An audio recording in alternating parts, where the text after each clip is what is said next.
স্পেনের football governing বডির কাছে বার্সেলোনা হ্যান্সি ফ্লিকের রেড কার্ড ইস্যু নিয়ে সেকেন্ড আপিলটা করে।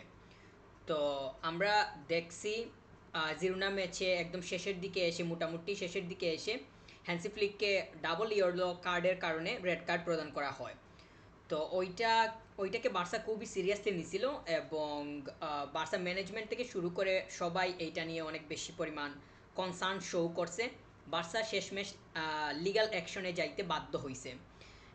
বার্সা ফার্স্টলি যে আপিলটা করছিল সেইটা লা লিগার কাছে ছিল, কিন্তু কিন্তু লা লিগা এইটাতে তাদের যে রেসপন্সিবিলিটি সেটা যথাযথভাবে না দেখিয়েই সেটা রিজেক্ট করে দিছে বলে আমি মনে করতেছি, বা আমরা দেখছি তারা কোনো ইনভেস্টিগেশনে আসে নাই, তারা এটাকে সরাসরি রিজেক্ট করে দিছে।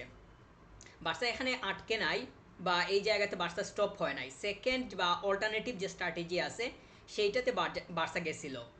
তো স্পেনের যে ফেডারেশন আছে, ফুটবল ফেডারেশন, তাদের কাছে, তাদের যে আপিল কমিটি আছে তাদের কাছে সেকেন্ড আপিলের জন্য বার্সা মুভ করে, এবং ওইটা যখন তাদের কাছে প্রেরণ করা হয় কিংবা তাদের কাছে আপিল করা হয়, পরে আমরা দেখছি যে সেইটা আবার রিজেক্ট করে দিছে। তো পরপর দুইটা জায়গা থেকেই কোনো ধরনের ইনভেস্টিগেশনে তারা না গিয়েই এই এই জায়গাতে তারা যথেষ্ট পরিমাণ রেসপন্সিবিলিটি শো না করেই তারা এইটাকে রিজেক্ট করে দিছে।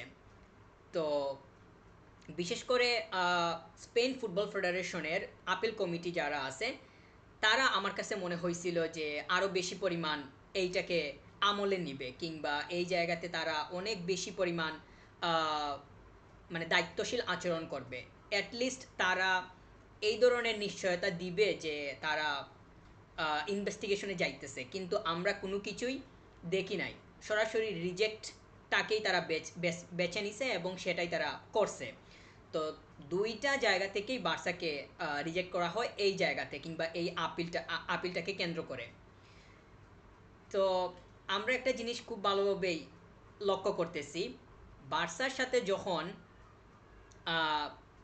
রেফরির এমন ডিসিশনের কারণে অনেক ধরনের বিতর্কিত মুহূর্তের সৃষ্টি হয়, ওইগুলো নিয়ে বার্সা যখন কনসার্ন হয়ে যায় কিংবা সিরিয়াসলি নিয়ে নেয়, তখন আপিলে গেলে যেই জায়গাতে আপিল করতেছে ওই জায়গা থেকে যে বার্সাকে খুব বেশি পরিমাণ টেক কেয়ার করা হয়, কিংবা একটু অন্যরকমভাবে, অন্যরকম বলতে খুব ভালোভাবে আমলে নিয়ে যাতে ওই বিষয়টা বিবেচনা করা হয়, সেইটা যে তারা করে এইটা কিন্তু আমরা মানে বলতে পারবো না। বা এই মুহূর্তে এসে যে আমরা দুইটা মানে ডাবল আপিলে বার্সা গেছে এবং ডাবল আপিলই তারা মানে সম্পূর্ণ ভিন্ন দুইটা প্ল্যাটফর্ম, এইটাকে তারা রিজেক্ট করে দেয়। তো এইটা আমরা অনেক আগেই খবর পাইছি, আমাদের কাছে এইটা প্রায় 10 ঘন্টা আগেই এটা মানে আসছে অফিসিয়ালিভাবে, সেটা আমরা জানি। কিন্তু একটা জিনিস হইতেছে, এটা নিয়ে কথা না বললেই নয়। স্পেন ফুটবল ফেডারেশনের যে আপিল কমিটি আছে তারাও কিন্তু মনে করতেছে যে রেফারি যেই ডিসিশন দিছে বা দিতেছে, দ্যাট ওয়াজ কমপ্লিটলি ট্রু। এইখানে কোনো ধরনের আনফেয়ার কোনো কিছু হয়নি। তারা মনে করতেছে এই জায়গাতে তাদের সচেতনতা আরও বাড়ানোর কোনো প্রয়োজনীয়তা নাই, এইটা তারা মনে করতেছে। আমরা যেমন লা লিগা কমিটির কাছ থেকে এই ধরনের রেসপন্স দেখতেছি কিংবা তাদের এক্সপ্রেশনটা এইরকম, ঠিক একইভাবে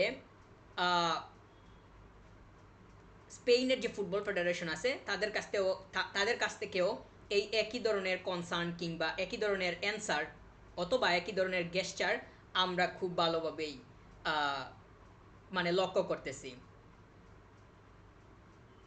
Barcelona have been hard at work trying to overturn the sanction put on Hansi Flick for his alleged inappropriate behavior with match officials against Girona last weekend. The German tactician received back-to-back yellow cards, which means he won't be available for Barcelona on the touchline while they take on Real Madrid on Sunday. তো এটা এটা তো ঠিক আছে, একটা ম্যাচে যখন red card পাওয়া হইতেছে ওই একই টুর্নামেন্টের ঠিক সেকেন্ড ম্যাচটাতে ওই প্লেয়ারটা কিংবা ওই ম্যানেজার অ্যাভেলেবল থাকতে পারবে না। তো জিরোনার ম্যাচটা ছিল লা লিগার ম্যাচ, রিয়াল মাদ্রিদের এগেনস্টে সেকেন্ড, আমাদের বার্সার যে পরের ম্যাচটা হইতে যাইতেছে সেটা হইতেছে লা লিগার ম্যাচ। তো ওই ম্যাচটাতে হ্যান্সি ফ্লিককে টাচ লাইনে পাওয়া যাবে না।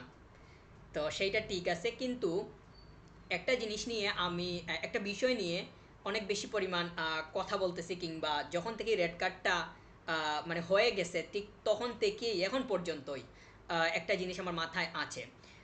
রেফারিরা যখনই বার্সার কোনো একটা ম্যাচ পরিচালনা করতেছে, বিশেষ করে লা লিগাতে, তারা অনেক বেশি পরিমাণ মানে স্কুপের ধান্দায় থাকে।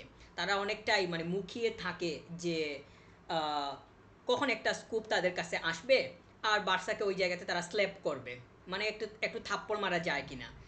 তো আমরা দেখতেছি যে এই যে হ্যান্সি ফ্লিককে যে কার্ডটা দেওয়া হয়েছে, এইটা দেওয়ার পরে হ্যান্সি ফ্লিক যে স্টেটমেন্ট দিছে ওইখানে সে কথা বলছে যে সে ক্ল্যাপিং করতেছিল, সে অনেকটাই মানে কিভাবে প্লেয়ারদেরকে এক্সাইট মানে এনকারেজ করা যায়, এই জন্য সে যতটুকু পারা যায় সে তার মানে বিহেভিয়ারটা শো করছে প্লেয়ারদেরকে কেন্দ্র করে বা প্লেয়ারদেরকে উদ্দেশ্য করে। কিন্তু রেফারি এই জায়গাতে এই যে হ্যান্সি ফ্লিকের এমন অঙ্গভঙ্গি কিংবা এমন ধরনের কথা, এইটাকে সে পার্সোনালি নিয়ে নিছে, অথবা সে মনে করছে যে এখানে ম্যাচ অফিসিয়ালদেরকে এমনটা করা হইতেছে অথবা বলা হইতেছে। তো সেটার প্রেক্ষিতেই সে কিন্তু আবার মানে তার স্টেটমেন্ট অথবা যে রিপোর্টটা দেওয়া হয় ম্যাচের পরে, আমরা জানি রেফারিরা ম্যাচ রিপোর্ট দিয়ে থাকে, তো এখানে সে ক্লিয়ারলি বলছে যে সে যে ডিসিশনটা দিছে এই ডিসিশনটাকে ডিসঅ্যালাউ করতেছে হ্যান্সি ফ্লিক। তো হ্যান্সি ফ্লিকের বিহেভিয়ারটা এমন ছিল যে তার গেস্টারটা এমন ছিল যে সে প্রটেস্ট করতেছে আমার মানে ডিসিশনটাকে, রেফারি বলতেছে আমার ডিসিশনটাকে সে প্রটেস্ট করতেছে। কিন্তু হ্যান্সি ফ্লিকের যে স্টেটমেন্ট সেইখানে আমরা ক্লিয়ারলি দেখতেছি যে সে বলতেছে প্লেয়ারদের উদ্দেশ্য করে, সে যেভাবে তারা এনকারেজ হয় ওইটার উদ্দেশ্যে যা যা করা দরকার সে ওইটা করতেছিল। তো এই যে একদম স্টেটমেন্ট দুইটার কোনো ম্যাচিং নাই, একদম দুই মুখী দুইটা স্টেটমেন্ট। এবং হ্যান্সি ফ্লিকের যে স্টেটমেন্ট সেইটাকে যদি আমরা একদম কারেক্ট কিংবা একদম সামনে নিয়ে আসি, তাহলে দেখা যায় যে ওইটার সাথে যখন ম্যাচ রিপোর্টের যে স্টেটমেন্ট আছে ম্যাচ অফিসিয়ালের, ওইটা যখন ম্যাচ করাতে চাই তখন দুইটাই হয়ে যায় কমপ্লিটলি ডিফারেন্ট। তো রেফারি তার যে স্টেটমেন্টটা দিছে আমার কাছে মনে হয় যে সে যেইভাবে মনে করছে, কিংবা সে তার কাছে তো একটা সুযোগ আসছে, একটা তো স্কুপ আসছে, যেভাবেই হোক এইটাকে তার কাজে লাগাতে হবে। এবং তার মাথায় আমার কাছে মনে হয় যে খুব ভালোভাবেই ছিল যে বার্সার নেক্সট ম্যাচটা কাদের এগেনস্টে। তো বার্সাকে যদি একটু দুর্বল করে দেয়া যায় কিংবা একটু চড় মেরে একটু হলেও মানে নড়বড়ে করে দেয়া যায়, ওইটাই ছিল তার অনেক বড় একটা উদ্দেশ্য। আমি জানি না এই কথাগুলা কোথাও নাই, মানে আমি এখন যেটা বলতেছি এটা আমারই ধারণা বা আমি যেটা মনে করছি সেটাই বলতেছি, এই সংক্রান্ত নিউজে কোনো কিছু লেখা নাই। কিন্তু রেফারি যে কর্মকাণ্ড সেইগুলা এবং রেফারির যে কর্মকাণ্ড, হ্যান্সি ফ্লিকের যে স্টেটমেন্ট, এগুলা থেকে আমরা খুব ভালোভাবে আন্দাজ করতে পারি যে রেফারি যেইভাবে চিন্তা করতেছে হ্যান্সি ফ্লিকের চিন্তা ভাবনা ওই রকম ছিল না। এবং রেফারি যেভাবে চিন্তা করতেছে এই চিন্তার পেছনে অনেক কিছুই আছে। তো লা লিগা কমিটি প্রথমত বার্সার আপিলটাকে আমলে নেয় নাই, এটা হইতেছে প্রথম বিষয়। তো এই জায়গাতে অবাক হওয়ার মতো কোনো কিছু আছে বলে আমি মনে করতেছি না। অবাক হওয়ার যে বিষয়টা সেটা হইতেছে বার্সার সেকেন্ড স্টেপটা। তবে ফার্স্ট স্টেপটাকে নিয়ে যদি আরও একটু গভীরভাবে বলা হয়, তাহলে দেখা যায় যে বার্সা যে রেফারির বিরুদ্ধে বা রেফারির এমন ডিসিশনের বিরুদ্ধে আপিল করছে, এইটা আমলে না নেওয়াটাই অনেকটা স্বাভাবিক পর্যায়ে ধরা যাবে, কিংবা এটা স্বাভাবিকই মানে লা লিগা কমিটি তারা এই এই ধরনের আপিলকে বিশেষ করে বার্সার এমন ধরনের আপিলকে তারা স্বাভাবিকভাবে নিবে না। মানে এইটাকে তারা মানে পর্যালোচনা করার মতো কোনো কম্পোনেন্ট হিসাবে, কোনো একটা সাবজেক্ট হিসাবে তারা এটা নিবে না। এইটা মানে মোটামুটি আমরা মানে আন্দাজ করতেই পারি, কিংবা এইটা আমরা সিলেক্ট করতেই পারি, মনে করতেই পারি। কারণ হইতেছে এই যে রেফারি এমন ডিসিশন দিছে, সে কিন্তু এমন ধরনের কর্মকাণ্ড বা এমন ডিসিশন, বিতর্কিত ডিসিশন সে কিন্তু আগেও দিছে। আমরা জেরার্ড পিকে এর মন্তব্য কিংবা কমেন্ট আমাদের সামনে আসছিল, আমরা দেখছি যে ওই সময়ে জেরার্ড পিকেদের আমলে যেমনটা হয়েছে, জেরার্ড পিকে কিন্তু এই রেফারিটাকে নিয়ে তখন মন্তব্য করছিল। এবং ওই সময়েই এক্স্যাক্টলি ওই জিরোনা ম্যাচের পরেই সেগুলো আমাদের সামনে আসছে।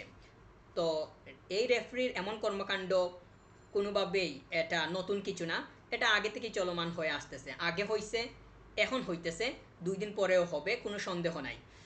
আর শুধু যে এই রেফারি এমনটা না, আমরা দেখতেছি লা লিগার মানে মোটামুটি রেফারিগুলাই একটা মানে তারা এমন এমন একটা ভাব নিয়ে থাকে, নির্দিষ্ট সংখ্যক টিমকে কিভাবে অ্যাডভান্টেজ দেওয়া যায় সেদিকেই তাদের কনসার্ন কিংবা তাদের সচেতনতা খুব ভালোভাবে আমরা লক্ষ্য করি, এবং মাঠের মধ্যেও সেটা দেখা যায়। তো লা লিগা কমিটি কিন্তু এগুলাকে কোনোভাবে আমলে নিতেছে না। তারা যদি আমলে নিত, তারা যদি সত্যি মনে করতো যে রেফারির এমন ডিসিশন ক্লাবগুলা মানতে পারতেছে না, কিংবা ক্লাবগুলা এই ধরনের ডিসিশনকে সবসময় মানে অ্যাকসেপ্ট করতেছে না, অতএব এই জায়গাতে কোনো একটা ফাঁক ফুরাক কিংবা কোনো একটা গ্যাপ আছে, এই গ্যাপটা কি সেইটা একটু খোঁজার দিকে আমরা আগাই, এমন ধরনের কোনো ইনিশিয়েটিভ আমরা কিন্তু লা লিগা কমিটির কাছ থেকে কখনোই পাই নাই, এখনও পাই নাই। তো এখনও পাই নাই, এটা কিন্তু আসলে মানে আমার কাছে মনে হয় যে এটার চেঞ্জ হওয়া দরকার, তাদের যে বিহেভিয়ার আছে এইটা অবশ্যই চেঞ্জ হওয়া দরকার। আর সেকেন্ডলি বার্সা যে আপিলটা করলো, স্পেনিশ স্পেনের ফুটবল ফেডারেশন তাদের আওতাধীন যে আপিল কমিটি আছে, ওইটা হইতেছে স্পেনের মূল জায়গা। মানে ফুটবলে যা হইতেছে না হইতেছে অফিসিয়ালিভাবে কোনো কমপ্লেন কোনো কিছু থাকলে ওইখানেই জানাতে হবে, বা মানে সর্বোচ্চ পর্যায়ে আর কি, আর বাইরে তো যাইতে পারবে না। লা লিগার যেহেতু এটা মানে বিষয়, এই জামালাটা লা লিগাতে, তখন তো আর ফিফার কাছে আবেদন করে কোনো লাভ নেই, অতএব লা লিগা কমিটির যে আপিল কমিটি আছে সেইটাকে বার্সা সেকেন্ড স্ট্র্যাটেজি হিসাবে নিছে। কিন্তু দুঃখজনক বিষয় হইল, অনেক বেশি পরিমাণ টেরিবল একটা বিষয় হইল যে ওই কমিটিও এইটাকে কিন্তু আমলে নেয় নাই, তারা সরাসরি এইটাকে ডিসঅ্যালাউ কিংবা ডিসমিস করে দিছে। তো তারা যদি কোনো ইনভেস্টিগেশনে আসতো, তারা যদি ওই রেফারিটাকে প্রশ্নের সম্মুখীন করতো, তাহলে হয়তো কিছু বের হয়ে আসার সম্ভাবনা হইতো, অথবা তাদের কাছ থেকে আমরা ভিন্ন রকমের কোনো সিদ্ধান্ত দেখতে পারতাম। কিন্তু তারা যে আচরণটা দেখাইছে, ওই আচরণটা হইল লা লিগা কমিটির মতো। তো দুইটাই দেখা যাইতেছে যে রেফারি কেন্দ্রিক, রেফারি যা ডিসিশন দিতেছে তারা সেটাকে 100% সাপোর্ট করতেছে। তো এটা এক প্রকার যেমন মানে রিডিকিউলাস একটা বিষয়, এইটা কোনোভাবেই অ্যাকসেপ্টেবলও না, এইটা কোনোভাবেই মানা যায় না। রেফারির এমন ধরনের মানে রেফারির ভুল হবে না এমনটাই তারা মনে করতেছে, ভুল হইতেই পারে। ভুলটাকে যখন আহ, মানে আপিল মানে ভুলটা যখন আহ, মানে ক্লাব মানতে পারতেছে না, তখন তারা আপিলে আসতেছে, তাহলে আপিলটাকে তো একটু আমলে নেওয়া দরকার। আমি জানি না এই রেফারির এমন আচরণ পরিবর্তন হবে কিনা, আমার কাছে মনে হয় যে এরকম পরিবর্তন হওয়ার কোনো সম্ভাবনা নাই, এটার পরিবর্তন হবে না। Thank you very much, subscribe.